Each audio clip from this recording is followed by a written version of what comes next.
नमस्कार दोस्तों, इस वीडियो में हम सीखने वाले हैं कि 1 अप्रैल जो कि नया फिनेंशियल स्टार्ट हो रहा है, उस दिन मार्केट के अंदर क्या पॉसिबिलिटी हो सकती है और इस दिन हम क्या देख सकते हैं। ठीक है। तो अभी पहली चीज़ तो ये देखते हैं कि मार्केट ने जो 28 यानी जो लास्ट हमारा जो वर्किंग डे था ईस्टर के पहले, उस दिन मार्केट में क्या हुआ, एक बहुत अच्छी रैली आई, निफ्टी और बैंक निफ्टी दोनों में काफ़ी मार्केट ऊपर तक गया। आप देख सकते हैं कि मैंने एक लाइन बना के रखी है कि ऑल टाइम हाई को टच किया इसने, थोड़ा सा मिस कर गया but all time high approximately वहीं पे है। तो ये टच करके क्लोजिंग जो है कन्विंसिंग नहीं हो पाई, क्लोजिंग में मतलब प्रॉफिट बुकिंग आ गई और मार्केट काफ़ी नीचे क्लोज हुआ। ठीक है, मतलब जितना गया था उसका 50% ये प्रॉफिट बुक हो गया है। तो अभी के लिए क्या है, अभी के लिए ये है कि मार्केट अभी डायरेक्टली ऊपर जाने में इतना स्ट्रांग नहीं है। मतलब एक रिट्रेसमेंट हमें वापस मिल सकता है। मतलब जब रिट्रेसमेंट मैं बोल रहा हूँ तो इसका मतलब ये है कि मार्केट थोड़ा सा डाउनफॉल दिखाएगा, फिर हो सकता है इस रेंज को जो रिटेस्ट हो, इसको थोड़ा मैं अच्छे से ड्रॉ कर लूँ। ये रेंज जो है, ये रेंज का जो एरिया है, ये रेंज जो है वो रिटेस्ट हो और फिर ऊपर की तरफ ये एक रन दिखा सकता है, जो कि मैं ऐसे एक्सपेक्ट कर रहा हूँ। ठीक है, इसको फिर से रिटेस्ट करके फिर से ये ऊपर की तरफ जाने को है। तो ये मेरा एक्सपेक्टेशन है मार्केट से फिलहाल। अब ये चाहे आज अचीव हो, कल अचीव हो, परसों अचीव हो, मतलब एक दो दिन में अचीव हो, वो मुझे नहीं पता है कि एक महीने में अचीव हो। बट हाँ, ये मेरा प्रोजेक्शन होगा अगर मार्केट को ऊपर जाना है, क्योंकि अगर ये क्लोजिंग इसके ऊपर मतलब इस एरिया में कहीं पे क्लोजिंग होती ना, तो मैं कन्विंस था कि हाँ मार्केट अब यहाँ से ऊपर की तरफ भागने को है।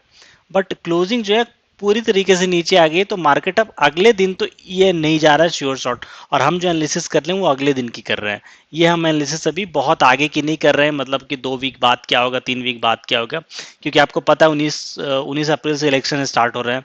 तो कुछ उसका भी रहेगा कि इंडिया विक्स थोड़े हाई होंगे, वोल्टिलिटी बढ़ेगी या घटेगी। ठीक है, तो इस तरह से मार्केट रिएक्ट करेगा अभी। तो ये हमारा थोड़ा लंबे टाइम फ्रेम पे मैंने एनालाइज किया है, जो कि ये है। और अगर ये मार्केट बाई चांस नीचे आता है और इसके नीचे एक क्लोजिंग देता है, तो वो हम देखेंगे क्या करता है। उसके नीचे अगर ये क्लोजिंग देता है, फिर हमें देखना पड़ेगा क्या सपोर्ट क्या रेजिस्टेंस बना है, तो कितने दिनों में नीचे आया है इसके नीचे। तो ये सारी चीज़ें मैटर करेंगी। ठीक है, तो अभी इन पॉइंट्स को मैं ध्यान में रखते हुए थोड़ा इंटरडे पे आता हूँ कि हमें क्या रणनीति अपनानी चाहिए। तो मैं 15 मिनट के टाइम फ्रेम पे आता हूँ अभी। ठीक है, 15 मिनट पे मैं आया हूँ। देखिए चार्ट जो है एकदम जो मेरा लेवल है उसको मैच कर रहा है। अगर आप आपको ध्यान दे रहे हो तो चार्ट जो है लेवल को मैच कर रहा है। अब एक पॉसिबिलिटी क्या है, तीन पॉसिबिलिटी लेते हैं, गैप अप, गैप डाउन और फ्लैट। तो फ्लैट ओपनिंग में क्या होगा, अगर हम फ्लैट कहीं यहीं पे खोलते हैं 10 पॉइंट 12 पॉइंट ऊपर नीचे, तो मार्केट इस एरिया को रिटेस्ट करके ऊपर नीचे की पॉसिबिलिटी बनाएगा, वो हमें ध्यान देना होगा। अगर मार्केट गैप डाउन खुलता है तो गैप डाउन यहाँ से रिवर्सल की हाई पॉसिबिलिटी रहेगी और फिर मार्केट नीचे की तरफ भाग सकता है। ठीक है, और अगर by chance market gap up खुलता है और गैप डाउन में हमें ये लेवल जो 22,150 का है गैप डाउन के केस में, ये लेवल हमें मिल सकता है। जब तक मार्केट इस एरिया के ऊपर नहीं निकलेगा, मतलब कि मार्केट अगर गैप अप खुलता है, इस एरिया को रिटेस्ट करेगा एक बार, फिर ये ऊपर की कहानी कुछ करता है, तब हमें मार्केट में इंटरेस्टेड है कि हाँ ये मार्केट ऊपर जाएगा। नहीं तो मोस्टली चांस है कि क्योंकि कुछ यूएस में फेड स्पीच चल रहा है और उस वजह से थोड़ा बहुत मार्केट रिएक्ट कर सकता है। अभी क्या स्पीच आएगा, वो हमें रिसेशन को लेके वो कुछ बोलने वाले हैं, तो मार्केट तो छोटी छोटी चीज़ों पे रिएक्ट करता है।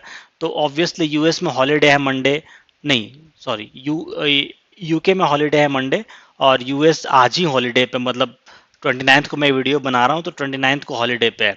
तो हमें इंटरनेशनल ट्रिगर थोड़े कम मिलने वाले हैं। तो मार्केट एक जोन में भी रिएक्ट करके निकल सकता है 1 तारीख को। ये भी हो सकता है कि मार्केट एक जोन में निकल जाए। ठीक है, तो ये एक पॉसिबिलिटी रहेगी मार्केट के पास। अब चलिए थोड़ा सा इसके बाद हम लोग चलते हैं बैंक निफ्टी में। बैंक निफ्टी को देखिए मैंने सिमिलरली जो मार्क था मेरा उसमें मैंने किया है, तो ये भी वही किया है कि हाँ भाई ये ऊपर क्लोज नहीं दे पाया, इसीलिए मैं अगर क्लोज देता तो थोड़ा सा एक उम्मीद था कि हाँ मार्केट अगले अटेम्प्ट में ऑल टाइम हाई को टेस्ट करेगा, थोड़ा बहुत आगे जाके, मतलब 4800 का लेवल ये टेस्ट करेगा। बट ये 48,000, ये 47,250 के ऊपर ये क्लोज नहीं कर पाया, जो कि एक इम्पॉर्टेंट लेवल था हमारे लिए, मतलब मार्केट में सपोर्ट रेजिस्टेंस के हिसाब से। तो मार्केट इसके ऊपर क्लोज नहीं कर पाया। अभी क्या पॉसिबिलिटी है, मार्केट में फिर से उसी तरह से रिट्रेसमेंट आ सकती है, राइट, और आपको फिर से वहीं पे कुछ देखने को मिल सकता है। ठीक है, तो मुझे ये ड्राइंग हमेशा मैं खो जाता हूँ। हाँ, तो अभी ये क्या है कि ये ऊपर जाना तो अभी चांस कम है, तो थोड़ा इंट्राडे लेवल पे समझते हैं कि क्या पॉसिबिलिटी बन सकता है हमारे लिए। ठीक है, तो अभी मैं इंट्राडे लेवल पे आ चुका हूँ और आप देखिए कि मार्केट ने जो रेंज बनाया ना, ये जो रेंज है, अभी यहाँ पे ऊपर जाके मार्केट को पहले ये बैंक निफ्टी को इधर निकालना होगा। अगर तीन पॉसिबिलिटी फिर से हम लेंगे, अगर मार्केट फ्लैट खुलता है मतलब यहाँ पे इस एरिया को रिटेस्ट करके ये अगर इस एरिया को रेजिस्टेंस लेके फिर से नीचे आया तो एक अच्छा खासा फॉल हमें देखने को मिलेगा, जो कि 47,000 का साइकोलॉजिकल लेवल है और इस लेवल के अराउंड हम आने की कोशिश करेंगे। ठीक है, 47,000 के अगर नीचे आए तो और साइकोलॉजिकल लेवल ब्रेक होता है तो अच्छा खासा ब्रेक होगा, ये भी आप याद रखिएगा। ठीक है, और अगर हम गैप अप खुलते हैं, मतलब गैप अप मैं कोई ज़्यादा एक्सपेक्ट नहीं करता हूँ, इसके ऊपर एक्सपेक्ट करता है, जब तक ये रेंज ब्रेक नहीं होगा तब तक मैं इंटरेस्टेड नहीं हूँ इसमें ट्रेड करने में।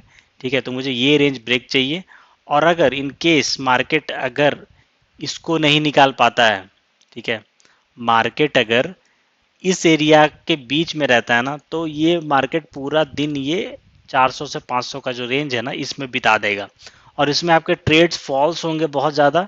ठीक है, अगर मार्केट इन दोनों में से कोई एरिया को नहीं निकाल पाता है ना, रेजिस्टेंस से सपोर्ट, तो मार्केट इसी बीच में रेंज में रहेगा और आपको एक रेंज बाउंड सेशन मंडे को देखने को मिल सकता है। ठीक है, तो इन बातों का ख्याल रखिएगा और आप अपने ट्रेड्स को सोच समझ के ट्रिगर कीजिए, क्योंकि अल्टीमेटली आपका मनी है, आपको ध्यान रखना पड़ेगा। ठीक है, तब तक के लिए मिलते हैं गाइस, थैंक यू।